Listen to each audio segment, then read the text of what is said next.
2:14 in the afternoon, the Strait of Hormuz, an Iranian F-14 Tomcat was already banked into a hard pursuit curve. Its twin engines pushed the heavy fighter through the heat haze of the Persian Gulf. This was not a routine patrol. For years, these encounters followed a predictable script: a shadow, a radio warning, a professional departure. Today, the script was gone. The Tomcat was flying a combat profile. Its radar was not scanning. It was locked. Why had the Iranian pilot ignored the final warning from the American destroyer? The desert sun reflected off the canopy in sharp, blinding flashes. Below, the water of the strait was crowded with tankers. They looked like toy ships from 30,000 feet. To the north, the Iranian coastline rose in jagged, sun-bleached ridges. The air was turbulent. The cockpit smelled of recycled oxygen and ozone. 60 miles ahead, a United States Navy P-8 Poseidon flew a slow, methodical track. It was a converted airliner. It carried sensors, not missiles. To the crew inside the Poseidon, the afternoon had been quiet. They were tracking a Russian-made submarine moving toward the open ocean. They did not know the Tomcat was closing the gap at Mach 1.2. Major Abbas gripped the control stick. His glove was damp with sweat. This mission had not come from his local commander. The orders had come directly from the highest levels of the Revolutionary Guard. There would be no radio chatter. There would be no warnings. The American aircraft appeared as a small green icon on his tactical display. It was steady. It was unsuspecting. Abbas checked his fuel. He checked his altitude. Everything was within parameters. The distance closed to 40 miles, then 30. Inside the Iranian cockpit, a low, steady hum began. It was the sound of a radar lock. The F-14 was now electronically tethered to the American plane. One press of a button would send an air-to-air missile screaming across the gap. Major Abbas looked at his digital clock. 2:18 in the afternoon. His commanding officer spoke over a secure, encrypted channel. The voice was cold. It was precise. Major Abbas, you are authorized for engagement. Maintain pursuit. Wait for the final count. Abbas did not reply. He did not need to. He adjusted his heading by 2 degrees. The intercept was perfect. He was coming in from the sun. The Americans would have seconds to react. He watched the distance tick down on his head-up display. 20 miles. 15. Inside the P-8 Poseidon, the atmosphere was calm. The mission commander, Lieutenant Commander Sarah Jenkins, checked her sensor feed. The acoustics team was listening to the rhythmic pulse of a diesel engine deep below the waves. They were professionals. They were focused on the water. Suddenly, a yellow light flashed on the electronic warfare console. It was followed by a sharp, rhythmic chirping in the headsets of the flight crew. The electronic warfare officer spoke. His voice was calm but fast. "Commander, we have a solid lock, high-frequency, fire control radar, bearing 040. Jenkins looked at her primary display. Search for the source. Is it a surface ship? Negative. Commander, the signal is elevated. We have a fast mover closing from the north. The chirping in the headsets became a steady, piercing tone. The aircraft was no longer being watched. It was being targeted. The afternoon was still quiet. It would not stay that way. 2:21 in the afternoon. Inside the P-8 Poseidon, the electronic warfare officer leaned into his screen. The rhythmic chirping in the headsets had changed. It was now a solid, high-pitched squeal. This was the sound of a pulse-Doppler radar locked in single-target track. The Iranian fighter was no longer searching the sky. It had found its mark. Lieutenant Commander Jenkins adjusted her headset. Her voice was steady. It was the voice of a pilot who had flown 3,000 hours in contested airspace. Flight deck to all stations. We have a confirmed fire control lock. Assume tactical positions. Prepare for defense. The crew moved with practiced efficiency. There was no shouting. There was only the sound of switches flipping and the low hum of the cooling fans for the sensor racks. The P-8 was a large aircraft. It was based on the Boeing 737 airframe. It was not designed to outrun a fighter. It was not designed to outturn a missile. Its only defense was electronic. Jenkins keyed the radio. She used the international distress frequency. Iranian aircraft on bearing 040. This is a United States Navy aircraft operating in international airspace. Your actions are unprofessional and dangerous. Disengage immediately. 2:22 in the afternoon. Inside the F-14 Tomcat, Major Abbas heard the American voice in his ears. It was clear. It was calm. He ignored it. His hands stayed firm on the control stick. The F-14 was an old aircraft, a relic of a different era. But it was still a lethal platform. Its massive AWG-9 radar was pumping out thousands of watts of energy. It was bathing the American plane in a lethal electronic glow. He looked out the left side of his canopy. The P-8 was now a visible speck against the hazy horizon. It looked vulnerable. It looked slow. Abbas felt the vibration of his engines through his flight suit. He felt the weight of the two long-range missiles hanging beneath his fuselage. They were live. The safety pins had been pulled on the ground at Bandar Abbas. His radio crackled. It was his commanding officer back at the ground station, Major Abbas. Range to target. Abbas spoke for the first time. 12 miles. Visual contact established. The target is maintaining course and altitude. Copy. Maintain the lock. Do not deviate. We are watching the American response. 2:23 in the afternoon. The Combat Information Center in Bahrain. 500 miles away, the atmosphere was different. The room was dark, lit only by the blue and green glow of massive wall displays. Admiral Marcus Vance stood behind the radar controllers. He watched two icons on the screen. One was blue, one was red. They were almost touching. An officer spoke without looking up. Sir, the Iranian Tomcat has ignored 3 hails. 5th Fleet destroyers are tracking. The USS Higgins is 10 miles from the P-8.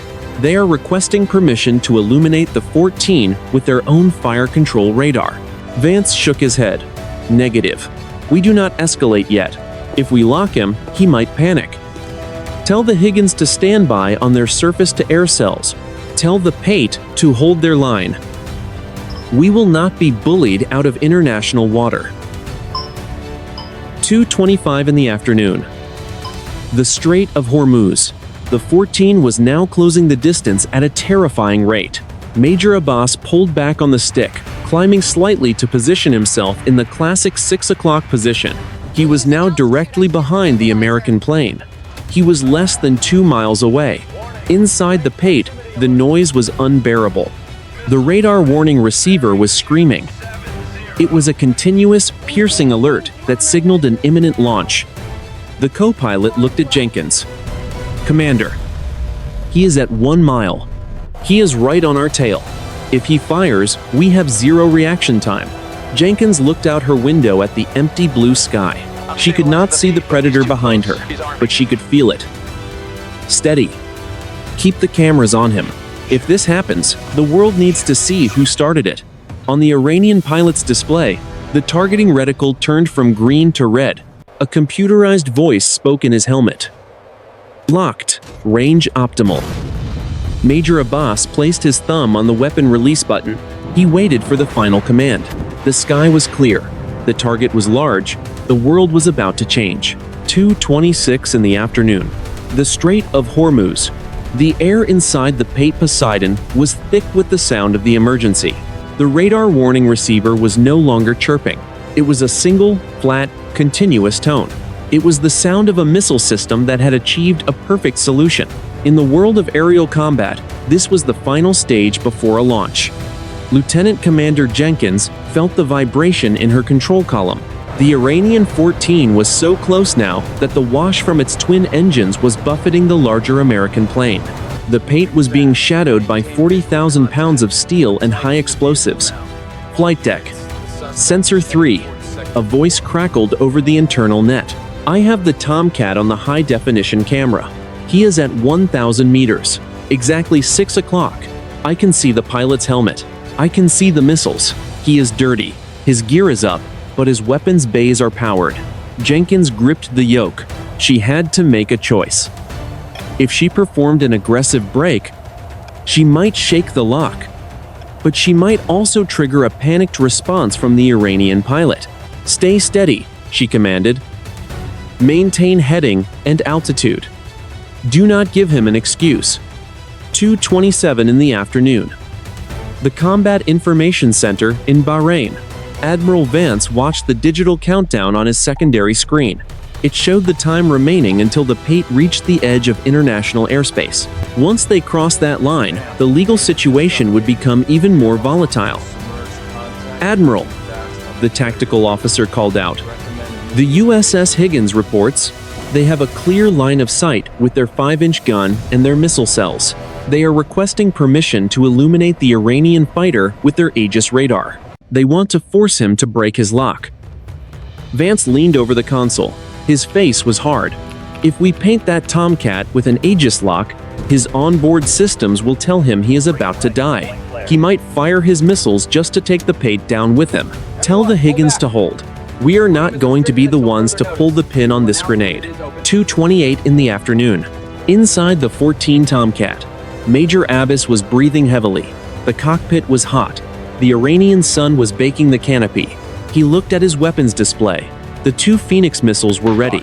These were massive weapons, designed to destroy bombers at long range. At this distance, they would be impossible to miss. His radio hissed. It was the ground controller again. The voice was different now. It was older, more authoritative.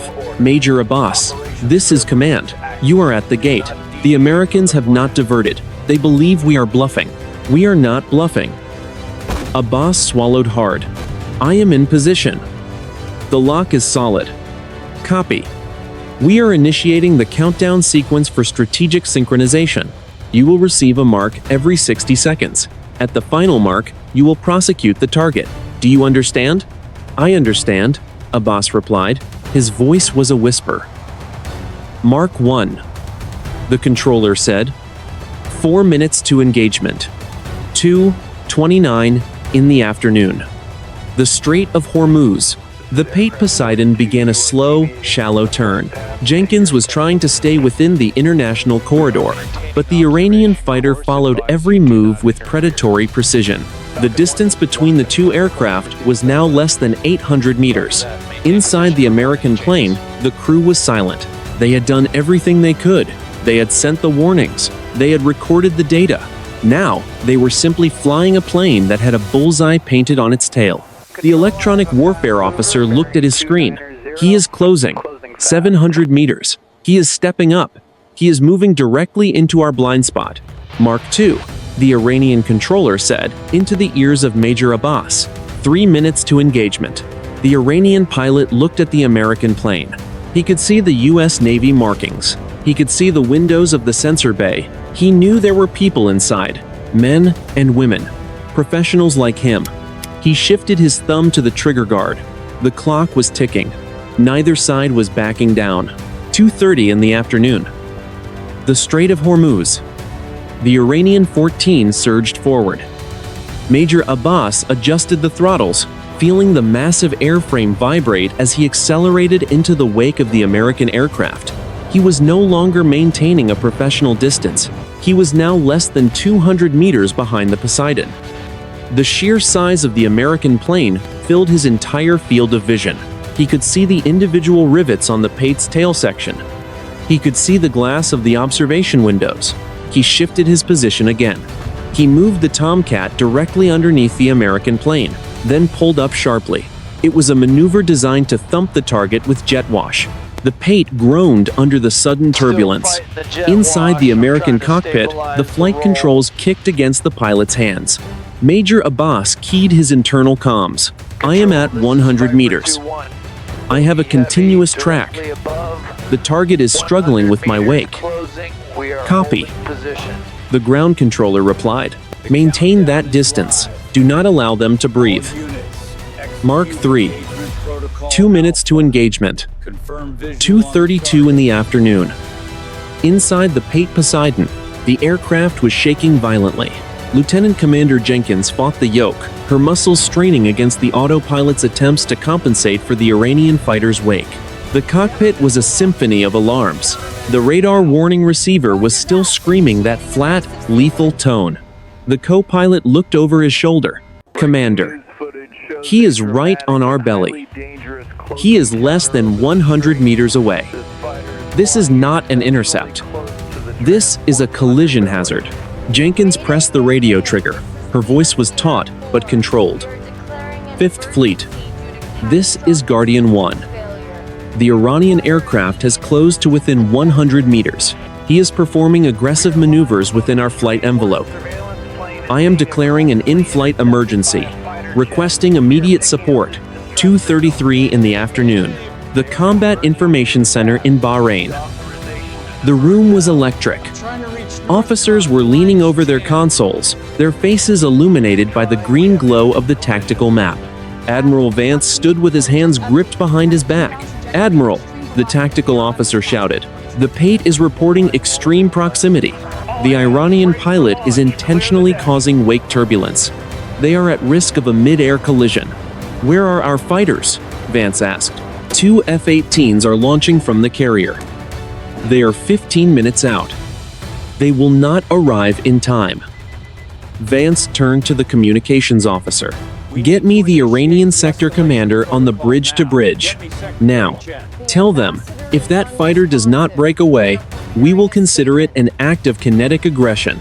Tell them our rules of engagement now allow for self-defense." The officer shook his head. "Sir, the Iranians are not answering the hotline.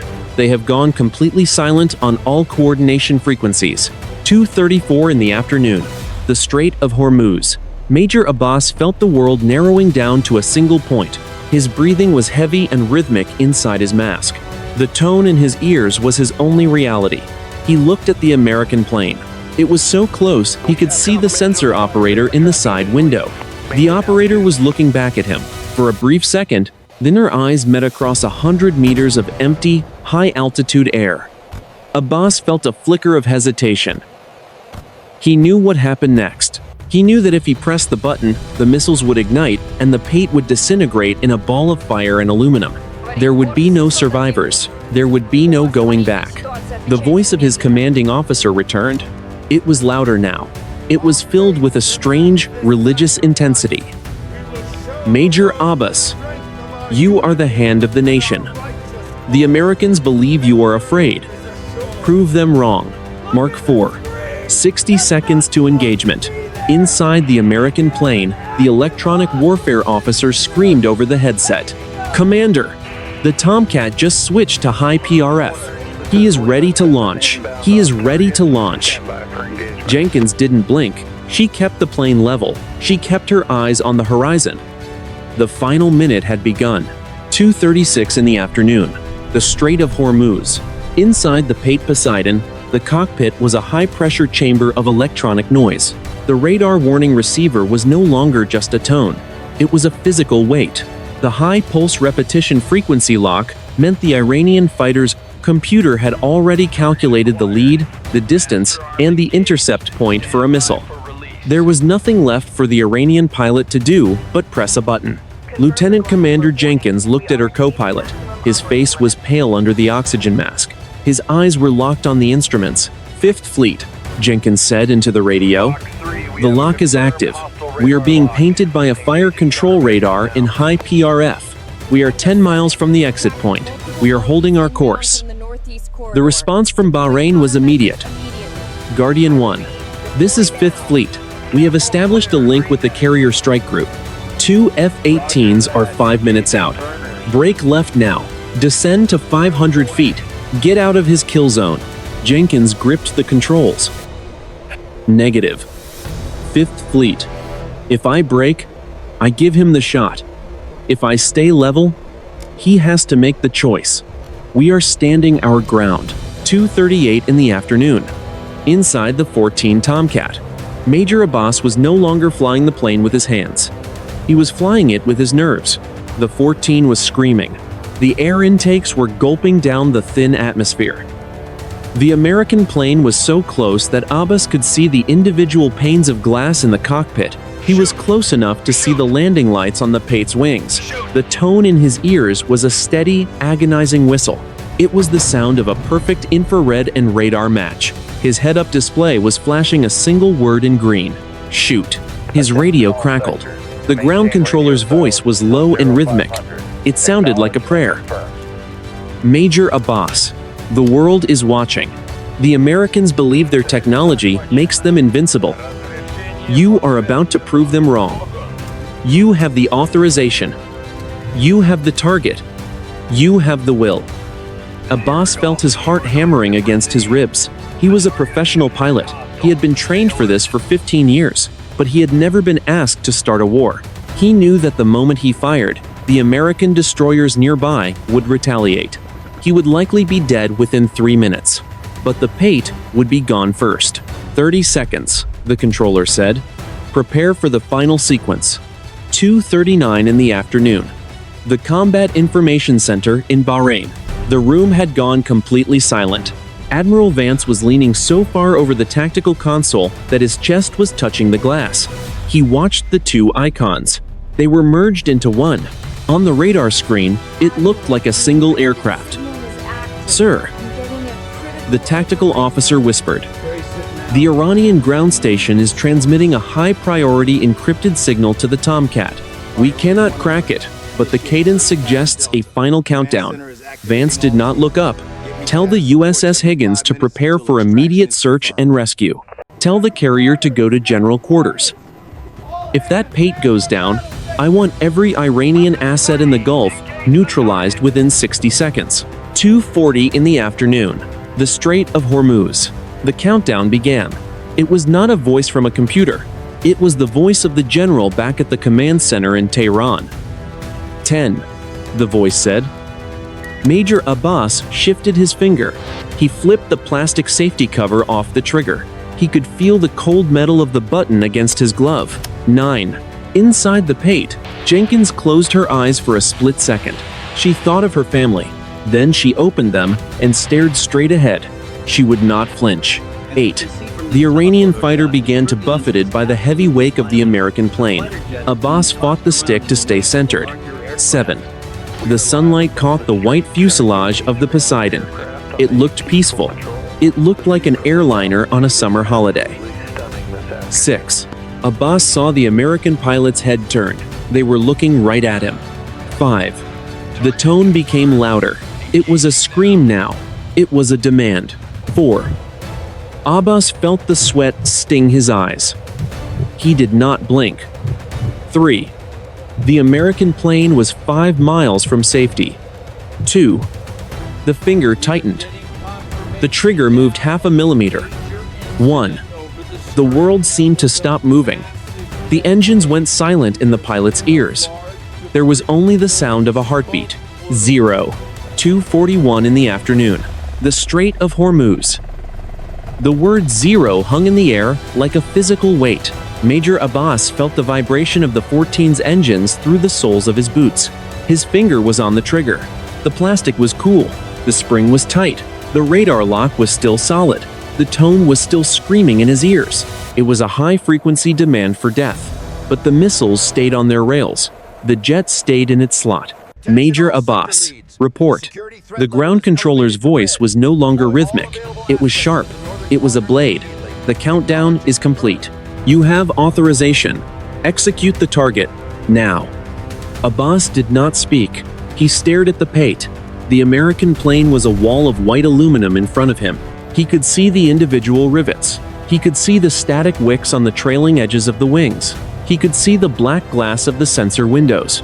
He thought of the 3 long-range missiles tucked beneath his own wings. He thought of the explosive sequence, the ignition, the roar of the rocket motor, the 20-second flight, the fireball.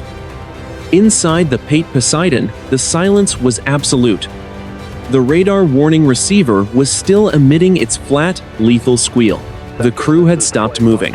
They were braced for an impact they would never feel. Lieutenant Commander Jenkins held the yoke with a grip that turned her knuckles white. She stared at the horizon. She waited for the flash. She waited for the sudden, violent end of her world. "He is still there," the co-pilot whispered. His voice was a rasp. It was barely audible over the electronic screen. "He is still right on our tail. Why hasn't he fired?" The electronic warfare officer did not look up from his screen. His hands were hovering over the flare and chaff dispensers. The lock is active. High pulse repetition frequency. He is in the terminal phase. He is just waiting. 2:42 in the afternoon. In Tehran, the commander was now screaming into the encrypted channel. The professionalism was gone. Abbas! You are a traitor to the mission! Pull the trigger. Fire now. That is a direct order. Abbas felt the sweat sting his eyes. It was a hot, salty burn. He did not blink. He looked at the P-8. He saw a shape in one of the small observation windows. It was a person. It was a human being. Not a target icon, not a strategic objective. It was a man wearing a flight suit, looking back at the machine that was about to kill him. Abbas felt the weight of history on his thumb. The entire world was balanced on a single piece of plastic and wire.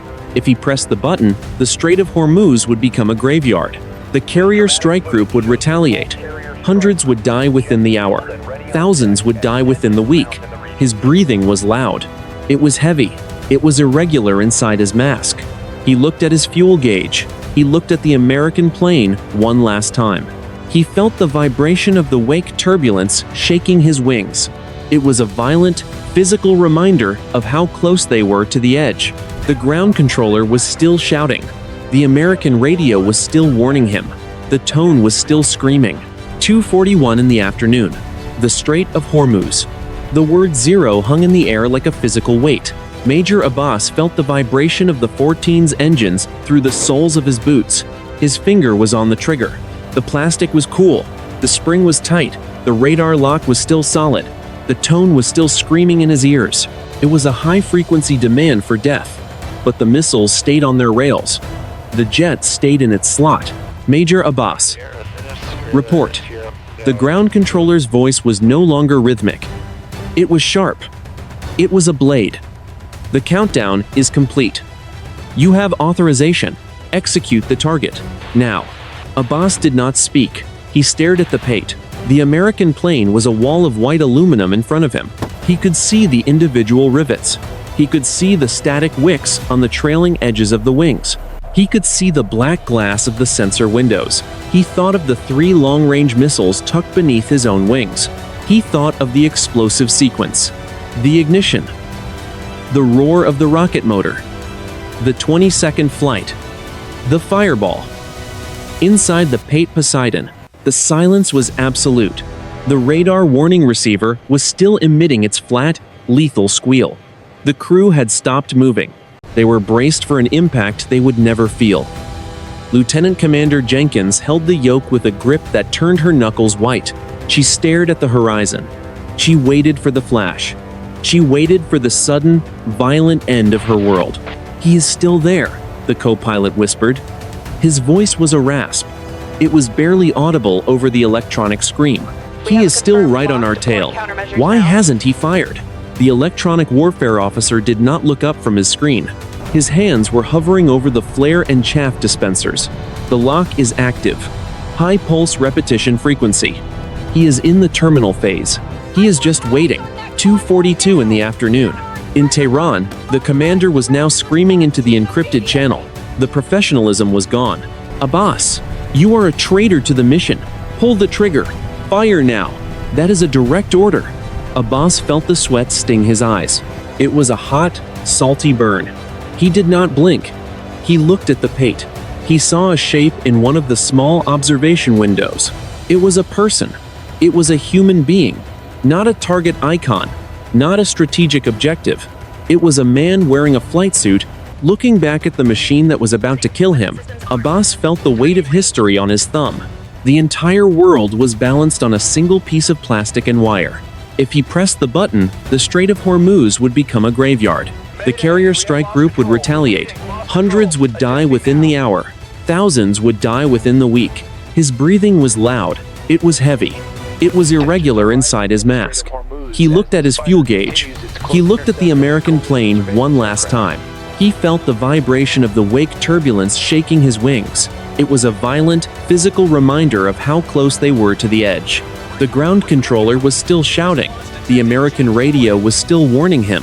The tone was still screaming. 2:43 in the afternoon. The Strait of Hormuz.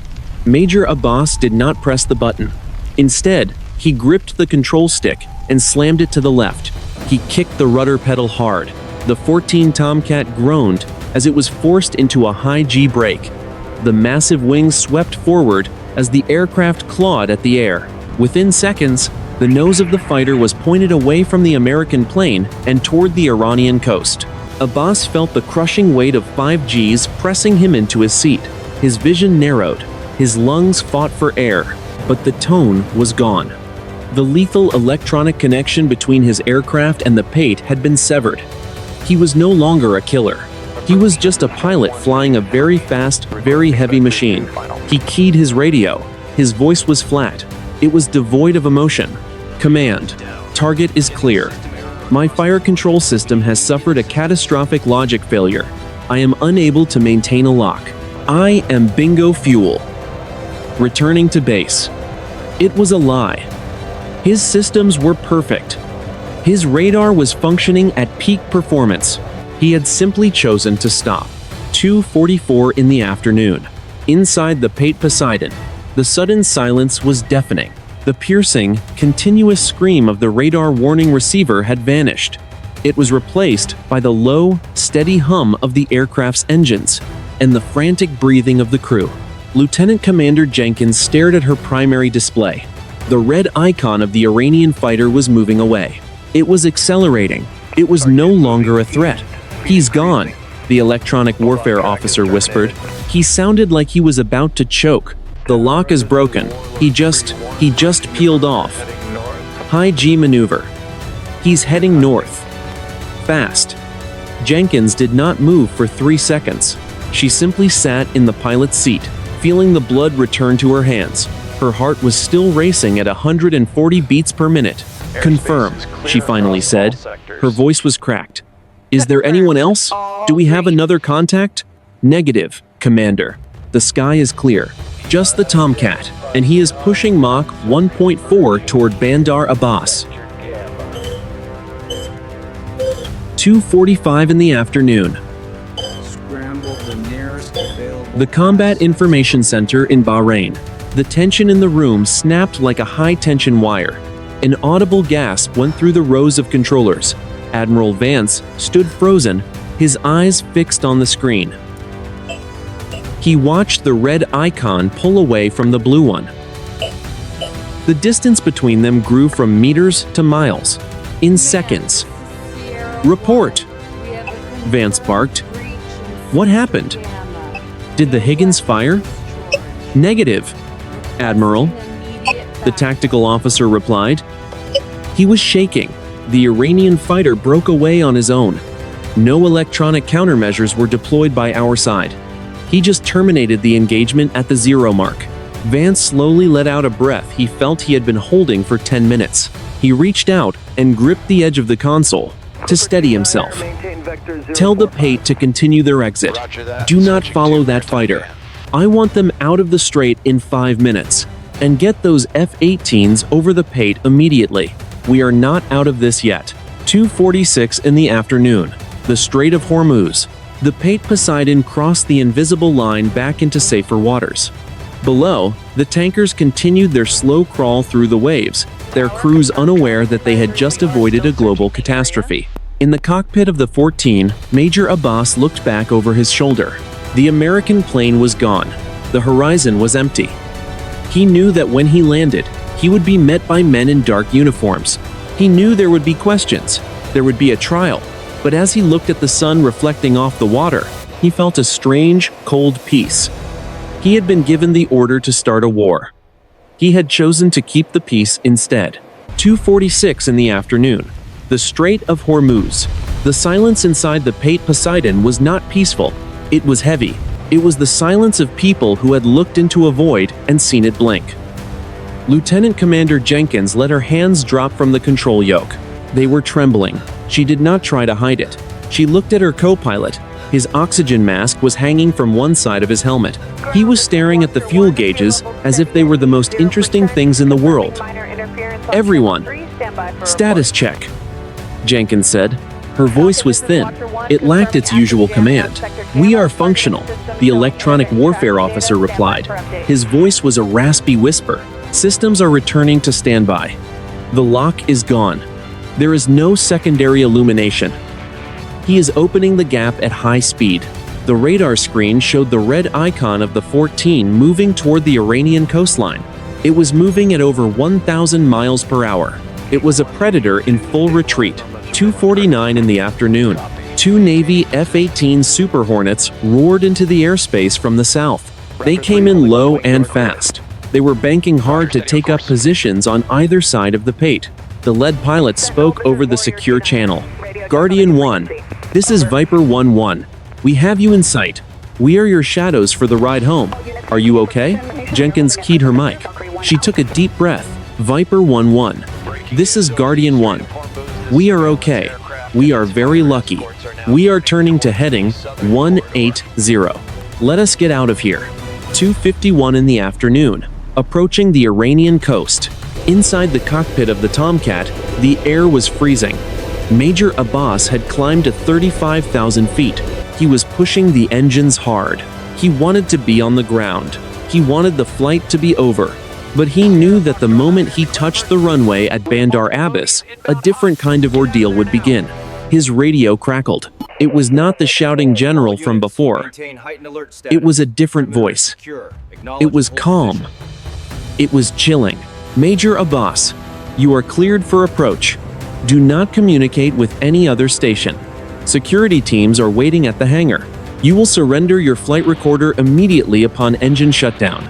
Do you understand? Abbas looked at the horizon. The mountains of Iran were beautiful in the afternoon sun. They were purple and gold. I understand, he said. He felt a strange sense of detachment. He had saved the lives of the people on that American plane. He had likely saved the lives of his own countrymen. If the price for that was his career or his freedom, he was ready to pay it. 2:54 in the afternoon. The Combat Information Center in Bahrain. From shock to a cold, analytical intensity. The immediate threat of a shootdown had passed, but the strategic implications were just beginning to surface. Admiral Vance sat at his desk. He was already drafting a flash report to the Defense Headquarters facility. Admiral, an intelligence officer said, walking over with a tablet. We have intercepted a change in foreign military naval posture. Their fast attack boats are returning to port. The coastal missile batteries have dropped from high alert to standby. Vance looked at the screen. They are standing down. The whole thing was a synchronized push.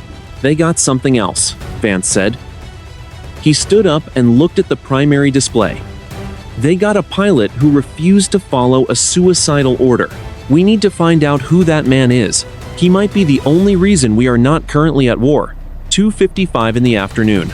The P-8 Poseidon leveled off at 24,000 feet. The two F-18s stayed close. They were a shield of gray steel against the blue sky. The Strait of Hormuz was behind them. The crisis had lasted less than 30 minutes, but for those who had been in the air, the world felt like a different place. The morning was over. The afternoon was fading. The shadow of what almost happened would linger for a long time.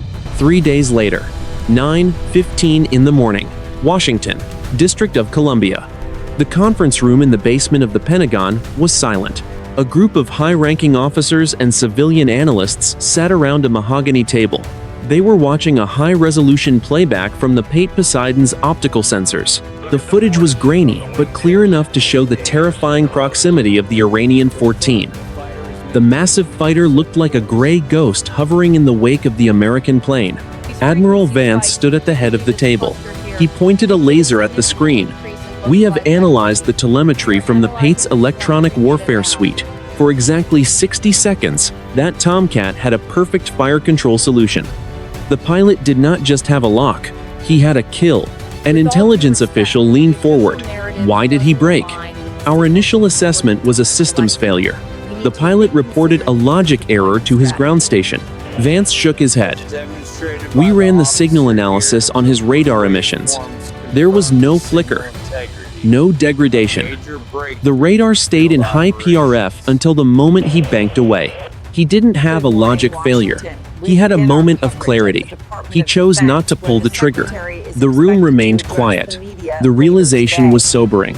The most advanced sensors and the most expensive missile systems in the world had been overridden by a single human being in a cramped cockpit. 3 days later, 11:30 in the morning. An undisclosed facility near Tehran. Major Abbas sat in a small, windowless room. The air was heavy with the smell of stale coffee and cigarettes. He was no longer wearing his flight suit. He was in a plain olive drab uniform with no insignia. Across from him sat two men in dark suits. They had been asking the same questions for 72 hours. "Tell us again, Major," the older man said. His voice was tired. "Why did you lose the lock?" Abbas looked at his hands. They were steady now.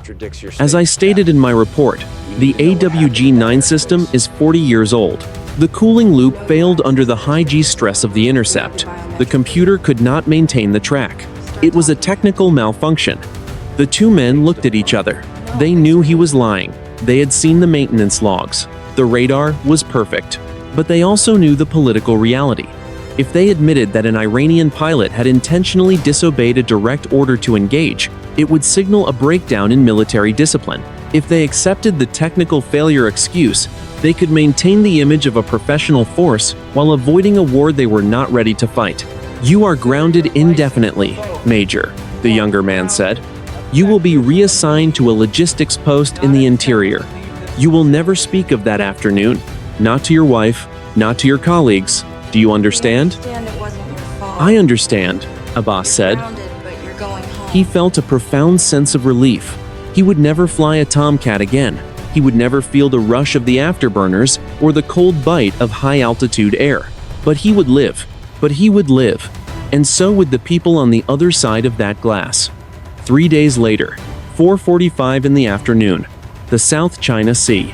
Lieutenant Commander Sarah Jenkins stood on the deck of the carrier, watching the sun dip toward the horizon. The P-8 was in a hangar below, being prepped for its next mission.